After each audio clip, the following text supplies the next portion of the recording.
নেশা কেন্দ্রে যুবকের মৃত্যু ঘিরে ভাঙচুর ঘটনাস্থলে বারুইপুর থানার পুলিশ।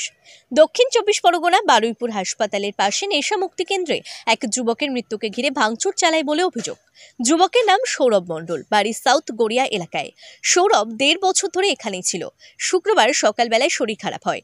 সন্ধ্যার সময় তাকে বারুইপুর হাসপাতালে ভর্তি করা হয়। সেখানেই শুক্রবার রাতে মারা যায় যুবকটি। বাড়ির লোক এসে ভাঙচুর করে নেশা কেন্দ্র। পরে বারুইপুর থানার পুলিশ এসে পরিস্থিতি সামলে দেয়। রাত্রি 9টা সাড়ে 9টা নাগাদ নেশা মুক্তি কেন্দ্রে ভাঙচুর চালায় হাসপাতালে পাশের গলি প্রাপ্তি নেশা মুক্তি কেন্দ্র। ঘটনার তদন্ত শুরু করেছে বারুইপুর থানার পুলিশ। ওকে কেউ জানায়নি, ও বলছে সেই জন্য ও কিছু নাকি জানতো না, কিন্তু আজকে 10 বছর ধরে আমরা এই ভোগ করছি। কি ভোগ করছে? এই পাগলাদের এখানে ধরে ধরে পেটাচ্ছে। আমরা এইদিকে ফ্ল্যাটে থাকি, মানে ওরা পাগলা হতো তো পাশের লোকজনও সব পাগলা হয়ে যায়। ফ্ল্যাটে কাউন্সিলর থাকে, কাউন্সিলরের হাজবেন্ড, কাউন্সিলরের ছেলে এবং আমরা পাড়া প্রতিবেশী এরা আমরা সবাই মিলে এখানে এসেছি। এত হয়েছে ইন্দ্র নাকি কোনো জানতে পারেনি বাড়ি না, সে পুলিশের কাছে এখন বলে আমি কিছু কোনোদিন জানি না। তো ও এখন কথা দিয়েছে যে কালকের মধ্যে উপরে এখনো পাগলটা আছে, পাগলের মালিকটা বেরিয়ে গেছে, কুকুরগুলো বেরিয়ে গেছে, ঘর ভাঙাচোরা করা আছে। এবার আপনারা দেখুন কি করতে পারেন, আমাদের যেটুকু করার আপনার। নাম কি আপনার? নামটা একটু বলুন। আপনার নাম কি? আমার নাম ঝর্ণা বসু, স্থানীয় বাসিন্দা। তো আপনার মানে উল্টো দিকে বাড়ি আপনার? এই তো এই ফ্ল্যাটে থাকি, এখান থেকে আমরা সব দেখি, কাউন্সিলর ওখানে থাকে, ওখান থেকে থাকি। ডাউন করুন। বহুদিন ধরে হচ্ছে, বহুদিন ধরে, কিন্তু আজকে বাড়ির একটা ভিড় হোক আমরা চাই। কাউন্সিলরকে জিজ্ঞেস করুন, কাউন্সিলর অনেকবার বলেছে, আজকে পরিষ্কার বলবো কোনোদিন কোনো কাউন্সিলর আমার জানা নেই কোনো পাড়া প্রতিবেশী। আজকে যেটা হলো, আজকে সন্ধ্যা থেকে কি ঘটেছিল একটু বলবেন? আজকে এখানে একজনকে ওরা ট্রিটমেন্ট করে, বলে ওরা যে মারধর করে পাগলদের, মানে ট্রিটমেন্ট করে আমরা যখন দেখছি, সেই ট্রিটমেন্টে একজন মারা গেছে।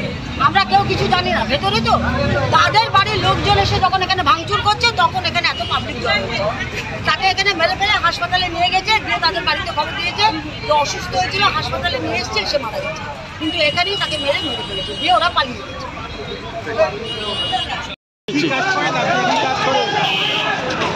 এখানে কি কাজ কি সম্পর্ক করি না আমার আপনাকে আমি অন্য পাশের আমাকে বিকার কথা প্রশ্ন করছেন আপনারা এখানকার লোকটা আপনাদের আপনার আমি কুকুরটা শুধু ধরে আনতে গেছিলাম। কুকুর তো ওই জন্য ধরে আছে, কুকুরটা তো পোষা হয়তো কেউ দাদা পাঠিয়েছে, কুকুরটাই তো দাঁড়িয়ে। মালিকের নাম কি? অভিষেক দাস। বললাম সে এখন কোথায়? আমি তো নিজে এক্ষুনি এলাম। অভিষেক দাস কে হয় আপনার? আমাদের কেউ হয় না, চেনা জানা পরিচিতি। ও আপনাকে ফোন করেছে?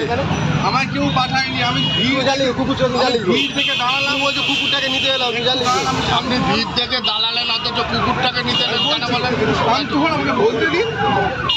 আমি যখন দাঁড়ালাম তখন এখানে বললো কুকুরটা পোষা বলেই তো দাঁড়ালাম, আমি কি খুঁজে আনলাম যথারীতি। এখানে আমার কোনো ভূমিকা নেই, আপনারা আমাকে অযথা প্রশ্ন করছে।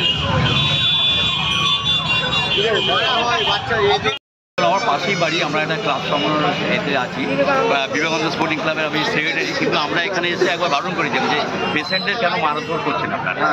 তো তাতেও ওরা তাতে কোনো সযুক্তি নিয়ে আসেনি, মানে প্রায় সময় মারধর করতো। উল্টো দিকে আমাদের ঝর্ণা গোস্বামী আছে, আমাদের ক্লাব সদস্য, প্রাক্তন প্রেসিডেন্ট, ওনারাও সব একসঙ্গে এসে আমরা একদিন যৌথ উদ্যোগে বারণ করেছি যে মারধর করলে কি এর সমস্যার সমাধান হয়? প্রতিনিয়ত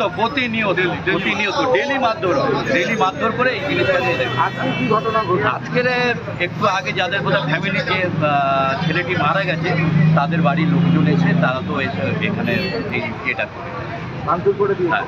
যারা চালাচ্ছিলেন তারা কেউ আছে? না, তারা কেউ নেই। একটা কুকুর দেখলাম যে একটু আগে বেরিয়ে চলে গেছে, ওটা বোধহয় ওদেরই পোষা কুকুর, 2-3টে ওদের পোষায় কুকুর।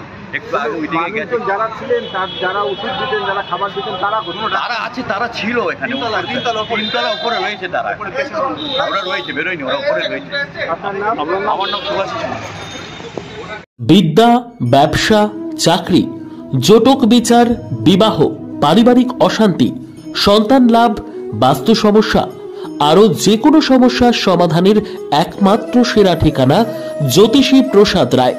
আর দেরি না করে আজই চলে আসুন প্রসাদ রায়ের কাছে। আমাদের ঠিকানা RC80 Bengal Ambuja city centre, Durgapur 16, near Jorhat rotary. Phone নম্বর 7407250555 অথবা 9064620444।